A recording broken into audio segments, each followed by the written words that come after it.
Jonathan Kuminga dunks on Jayson Tatum. Jonathan Kuminga had a tough assignment matching up with Jayson Tatum Saturday night. He also had persistence.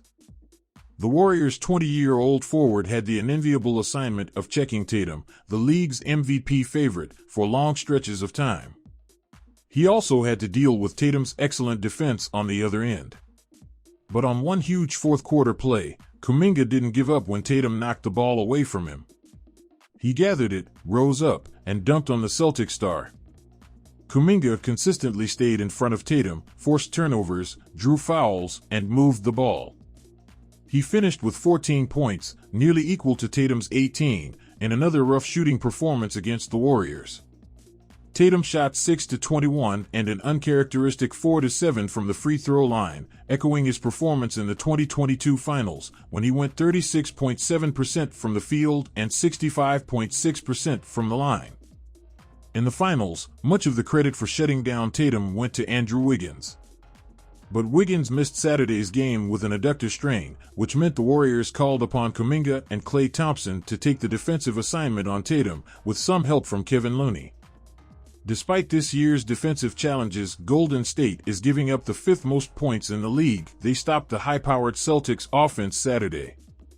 It's only one game, and the Warriors had the advantage of a well-rested Draymond Green and Steph Curry, who hadn't played since Monday. Still, it shows that even at 13-12, the Warriors are more than a match for the team with the league's best record. It also helps that Curry and Thompson combined for 66 points and 10 three-pointers, some from very deep. At the end of the first quarter, Curry launched from 32 feet away and was so confident that he turned around to celebrate before it went in. If only we all had such confidence at our jobs. Curry and Thompson have been great for years, but the Warriors' return to the finals is going to depend on the development of their young supporting cast. For one night at least, Jonathan Kuminga showed he's ready for big games. Klay Thompson's washed. Jordan Poole was a one-year wonder. The defense isn't the same. The young guys just aren't ready.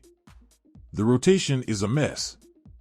We've all heard some version of these storylines as the Golden State Warriors plodded along to a .500 record through the first 6 weeks of the season, seemingly nursing a lingering hangover from last June's championship run. And on Saturday night, they were scheduled to run into a buzzsaw, a 21-5 Boston Celtics team that was leading the league in wins, offensive efficiency, and net rating. The meeting was the first since Golden State beat Boston in last season's NBA Finals.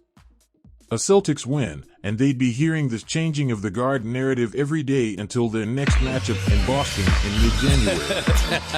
Instead, in front of a buzzy Chase Center crowd that seemed to understand the stakes, the Warriors showed exactly why the early season concerns ultimately don't mean much, as they cruised to a 123-107 win in which they never trailed after the 6-minute mark of the first quarter.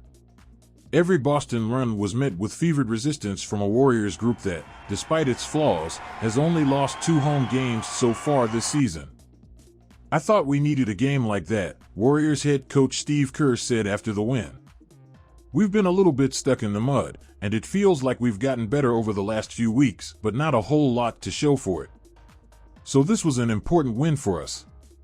The glitzy story was Klay Thompson, who was electric from the jump. Left for dead at times this season by both the fans and media, Thompson finished with 34 points on 14-for-26 shooting, including 4-for-11 from the three-point line.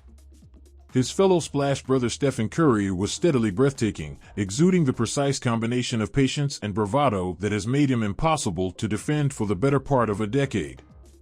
All told, he ended up with 32 points on 21 shots and was a game-best +20 in his minutes. Ho-hum. He also added a wrinkle to one of his signature look-away three-pointers, asking the fans if it went in after beating the first quarter buzzer.